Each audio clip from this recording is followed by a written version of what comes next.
Hello, TMI. Good afternoon. Good Wednesday to you all. Thank you for giving us a bit of your time on a Wednesday afternoon. I don't know, show me a wave of hands if you got to see the flyover in your neighborhood. Did you see planes? Did you see the flyover? I just got a text from a buddy of mine that the flyover just happened right at the Dominion, but I did not see it. Anybody see jets going over their house, Blue Angels, anything? Apparently it was just right next door to me. I did not see it. Well, welcome. As you can see, also my mom is on the call. We did not have a Campus Live event last week because I was with my mom. If you did get to see the video, as you can see, my mom is very serious. She doesn't like to have much fun. No, in all seriousness, I'm very grateful to my mother who danced in the back of my video and is a ton of fun. And I appreciate her cooperating and supporting the Mother's Day video from last week. And thank you all for allowing me to have it recorded so it didn't have to be live so I could hang out with my mom on Mother's Day. I hope you all had a wonderful Mother's Day as well and got to celebrate the mother figures in your lives. As I said on Sunday, a mother's love is one of the greatest examples of God's unconditional love on this planet. And so I'm thankful for all the women in my life who have been a mother figure to me and have shown that love. So thanks to all of our moms post Mother's Day, which really should be a year-long event, not just a day. With that, I want to turn our attention to today's topic. This is our second to last Wednesday Campus Live event. We're wrapping up the school year, believe it or not. I know this has felt like, what's the joke? Today is March the 97th or something like that. But nevertheless, this is the end of our academic year. Actually, this week marks the end of the academic week for many of our students. There are some AP exams over the next next week and beyond. But for our middle school students and for any students that don't have AP exams, Friday is the last day of assignments. And then students get them in by Friday, they're done for the year. But the deadline is next week for the rest of the assignment. So we're wrapping up the academic year and sending you forth into your summer. I'm a little sad that some of the traditions that are so valuable to TMI didn't get to take place this year. We're figuring out ways to do some of them virtually. One of the most fun days, almost said funnest, one of the most fun days on our campus is the Middle School Science Challenge, and we weren't able to do that event. It's a full day of different events that the middle schoolers compete in. But Miss Kate Falk, middle school science teacher, was able to get that event virtually and asked her students to submit some videos. So I'm going to start our Campus Live today with a video from Miss Falk's Science Challenge and the middle school students. So enjoy the Middle School Science Challenge video.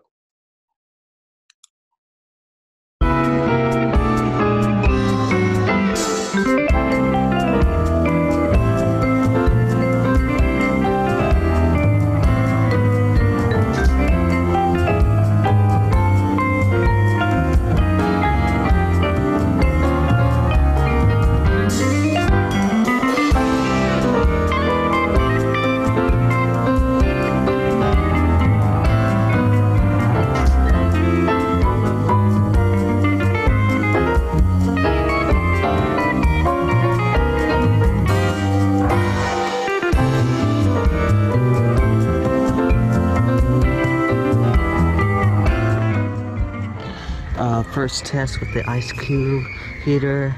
Let's see it in action. Okay. As you can see, the thing has been fully melted right now. Surprisingly, it only took about 3 minutes. As you can see, there's just water. And yeah, that's it. Thank you. Okay, it is currently 4:10 on Friday, May the 2nd, and I just put my ice cubes in for my solar cooker for the Science Challenge 2020. I'd like to say go termites, let's go 4th period, Miss Falk's science class. We got this. Yeah, looks like it's going pretty well. Now 4:29 and both of the ice cubes are totally gone. So the total time it took was 19 minutes and 5 seconds, so I'm pretty proud of that. Go termites.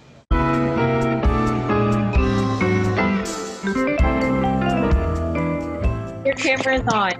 Go.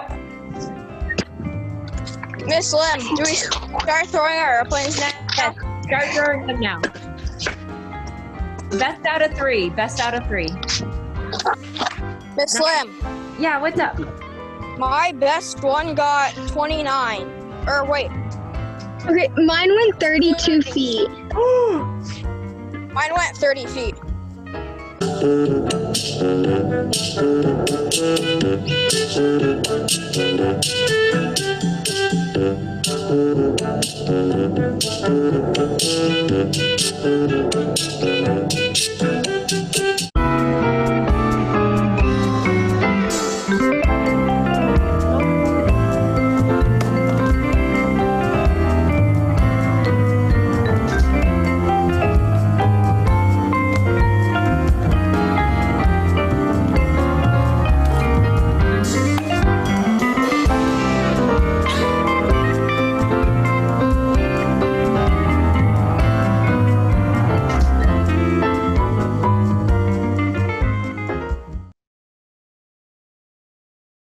Well, congrats again to all of our middle school students on their science challenge.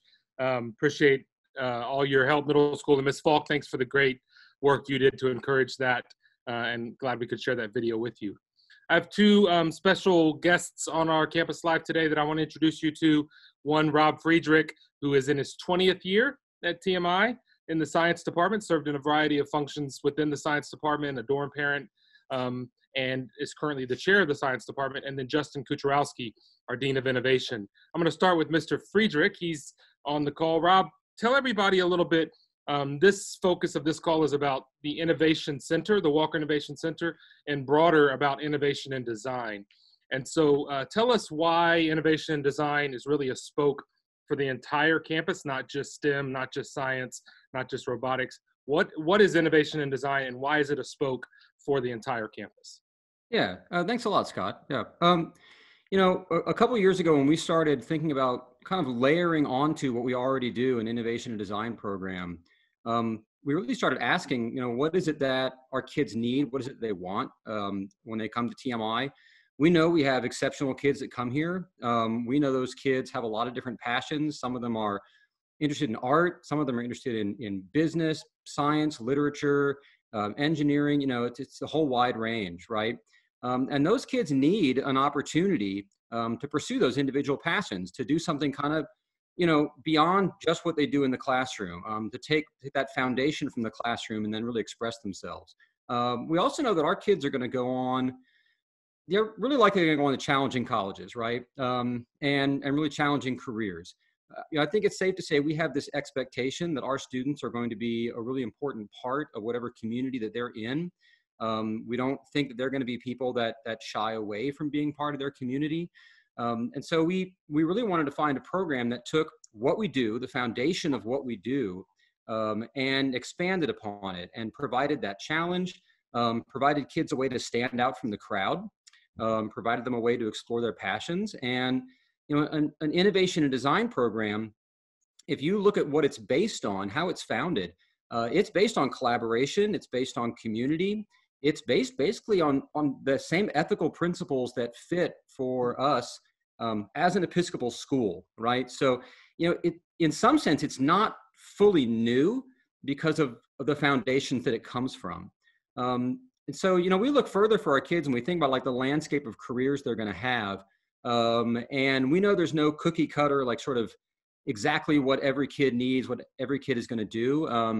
I would say, Scott, like right now, the thing we're facing as a society and as a world right now is a really good example of why we need something like innovation and design. We're seeing such tremendous disruption to all parts of our society. And if you are someone that works at the food bank or the zoo, or if you work for a law firm, a tech company, it doesn't matter. You're being challenged with these problems that nobody's had to define before. And you're being asked, you know, how do we, as a community, as a society, how do we make our lives better for everybody?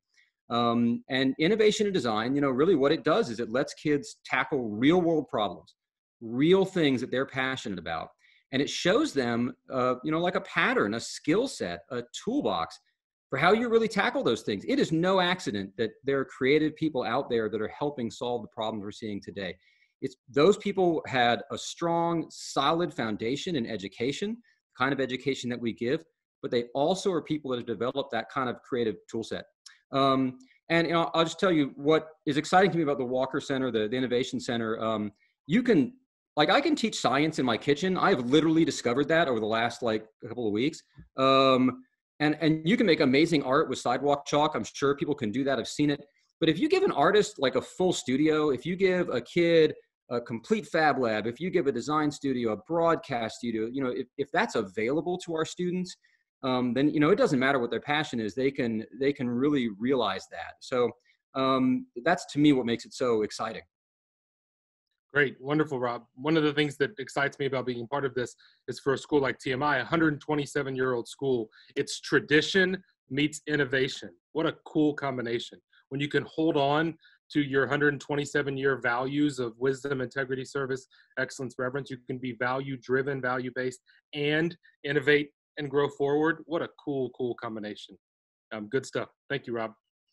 So I want to turn it over to Justin for a minute. Justin is new to our community. Rob's in his 20th year. Justin's finishing his first. Justin is our Dean of Innovation. He gets the pleasure of living into the Walker Innovation Center. So I want Justin to introduce himself to you and the community. And then Justin, tell us a little bit about the innovation and design courses that you held this year and some of the things, to what Rob was speaking about, that played out in your classroom last year. Yeah, absolutely. Thank you, Father Scott, and everyone else for having me. So I know some of you, a lot of you I don't, so I'm just gonna go ahead and introduce myself and let you know where I come from. So my name's Justin Kucherowski. I'm from Tyler, Texas, East Texas. Right outside of high school, I played guitar in a Christian rock band, take that as you will. I ended up in Fayetteville, Arkansas, where I studied computer information systems at the University of Arkansas. After that, myself and a friend saw that there was a bit of a hole in the Northwest Arkansas educational system for STEM. And not just STEM, but STEM in a way that kids could really get into. So we started a program for middle school age students after school and during summer, where we taught them how to code in Java by playing the video game Minecraft. It's still going strong today. It's in Fayetteville, Arkansas. It's called Nerdies. It's awesome. I left there to come down to, or back to Tyler, Texas, where I ended up working at All Saints for 3 years as the Dean of Innovation there. I helped them build their innovation center. And now I find myself in lovely San Antonio at an absolutely amazing TMI. So in a nutshell, that's who I am. But what I really want to talk to you guys about today is innovation and design and what we've been doing here at TMI in this space over the last year. So I teach 2 different programs, one for 8th grade, one for upper school. And I could go into the logistics of it. I could talk to about design thinking. I could give you all the details. But what I really want to emphasize is the projects that have come out of these programs. So what innovation and design as a program, what we do during the year, during the fall semester, we do a personal project. So it's basically just anything you want to do, something cool, something fun. That's just for them to learn the design thinking process. The spring semester is more about a community project. So they actually have to go out into the community, find a church, find a nonprofit organization, find a business that has a problem, and then use their design thinking skills to solve that problem. A really good example of this is an 8th grader named Jay Perry, who got in contact with Goodwill here in San Antonio, and he actually helped build their new call center. So he was involved in logistics, he was involved in planning, he was involved in PR, he was involved in project management. And that call center is going to bring 300 new jobs to San Antonio, which is ridiculous to think about, right? That an 8th grader is able to bring 300 new jobs into San Antonio in one semester. Yeah, he gets a grade for it, but he also felt pretty awesome about himself afterwards. Another really good example is an upper school student named Matthew Weiss. So what Matthew did, see, he works a part-time job at Domino's Pizza. And he noticed that there was a problem with the website. It wasn't intuitive enough. And so he went in, he actually changed the look of it to be a little bit more reflective of what the pizzas actually look like, instead of, you know, you can see the sizes instead of just one size on the interface. And now Domino's HQ is actually looking at it to possibly put some of his changes onto their website. So if you see the Domino's website change anytime soon, it might be because of Matthew. And that's just a couple of things that have come out of this robotics lab that we're in right now. This 30-year-old barracks, limited in resources, but with the students' imagination, they've done great things with it so far, amazing things with it. And so now you are getting to live into a new space, the Walker Innovation Center. So in a minute, we're going to take them on a virtual tour of that space, or a video tour of that space. What are you most looking forward to? As Rob said, you give an artist a paintbrush and a piece of paper and they'll create art. You give them a whole studio and it opens up a whole bunch of possibilities. What are you most excited about for our students in this new space? Oh yeah, absolutely. Well, it's just that, it's the resources. There's going to be so many things. So just to give you kind of like an audio tour of it before you see the visual. Once you walk in, there's going to be a fabrication space. And this fabrication space is going to be pretty cutting edge, but it's also going to have a lot of tools that would be very recognizable to the average Joe. You know, we're talking about chop saws and table saws and drill presses, but we're also going to have a farm of 3D printers. We're going to have a laser cutter, an engraver. We're going to have a CNC router. And there's so many things that you can do with that space, not just STEM related, like Rob was talking about.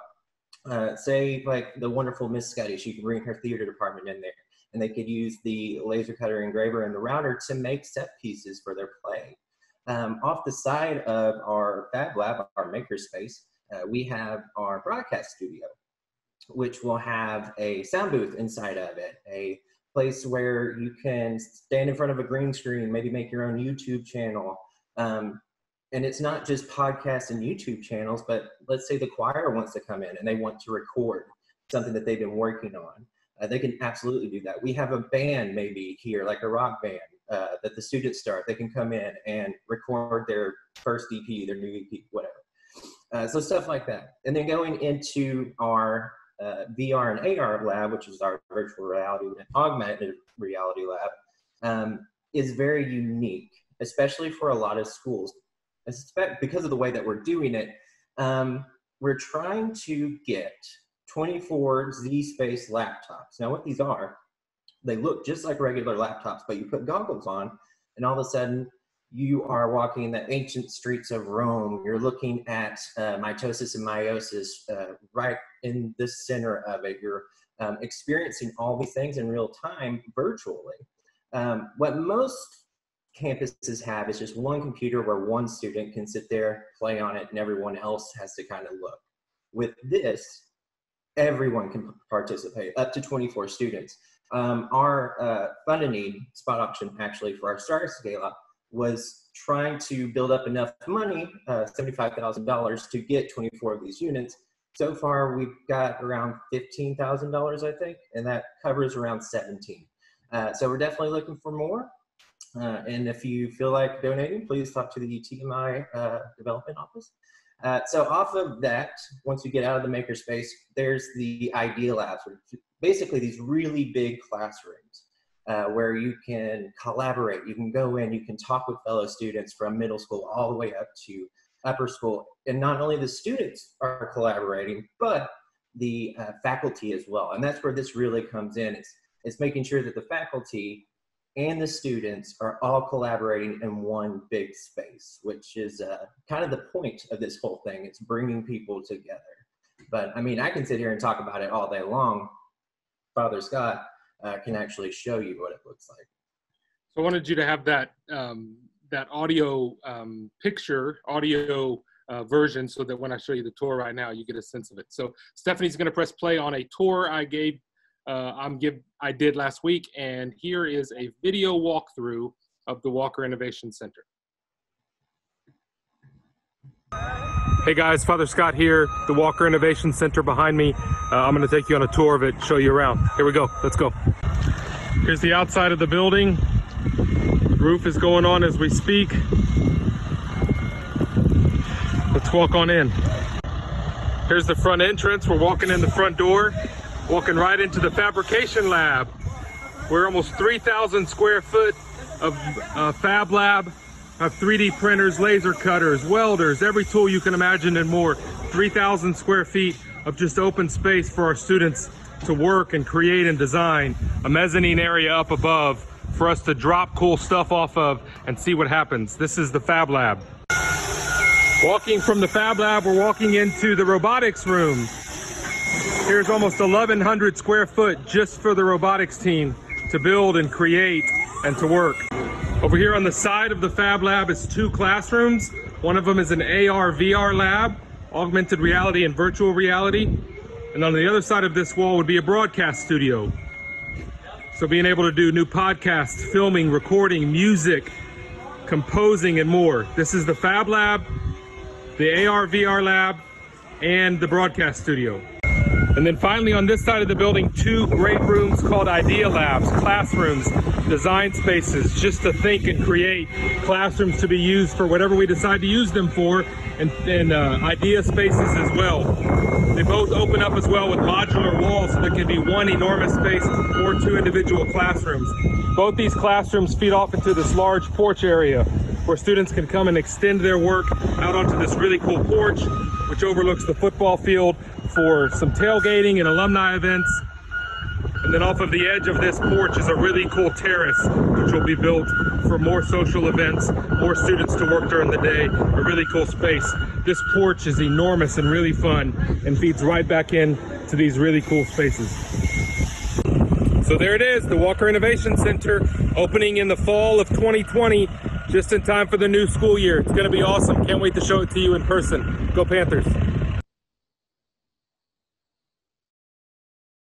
Awesome. Stephanie's got a couple of photos there to give you some context of what the outside of the building will look like. There you can see the football lights in the left side in the distance. This is sitting right next to our chapel. That's a rendering of what the exterior of the Walker Innovation Center will look like. And then there's kind of an aerial shot with a nice labyrinth in front of it. There's the chapel on the left and Coates Hall, or Ayers Hall on the right, where the refectory is. So that's, I'll give you a sense of where that building sits in relationship to the rest of the building, rest of the campus. And it looks a lot different today than even in that video, which is about a week old. So the roof is now completely on, and in the next 2 weeks, it'll have walls, and then it's gonna be really exciting. So off it's going, and good things ahead. So Rob and Justin, thank you. I just wanna reiterate as some of the things that they talked about. When we talk to business owners, many of you own businesses, work for companies, and when I ask folks who are hiring right now, what is it you're looking for in your future employees? The answer is, we need collaborative people who are innovative, who know how to problem solve, who are critical thinkers. Well, if those are the core competencies of a new employee out of college today, then we should be creating that same type of human being at 6th through 12th grade. And the Walker Innovation Center is a great place for us to point and say, look, we're not just preparing kids for college. We're not even just preparing them for life. We're preparing for them to change the communities in which they serve. They're going to be the innovative, competent, problem-solving, critical thinking folks in any community they find themselves in. And we can point back to what began through our design thinking, innovation and design in the Walker Center as a place where it all began. So I'm excited about the future of our community and the work that will begin in that place, the dreams that will come true, the patents that will happen, the businesses that will be inspired, the things that will begin in the Walker Innovation Center. Truly, the sky's the limit, and the dreams will come true in that space. So that's wrapping up our conversation on I&D. Thanks again to Justin and Rob for their time. Congratulations, Justin, to what your students have accomplished and will continue to accomplish on our campus and beyond. I want to put a plug for a few events that are rounding out our school year. We still have Campus Live on Sunday evening at 8, a little devotion to wrap up your weekend and begin your week. And then next Wednesday, May 20th, is our final Campus Live event at 3 p.m. We'll be wrapping up the school year and celebrating some folks. It'll be some surprises as well. I also want to tell you about 2 virtual events. You'll see these coming in email. We have a virtual 8th grade promotion ceremony for our 8th grade graduates heading into high school. That's coming your way later in the week via email. And then we continue to find ways to celebrate our seniors. I have told our seniors that I'm committed to an in-person graduation in due time whenever the stars align and we're allowed to do that on campus or off. But we will have an in-person graduation at some point.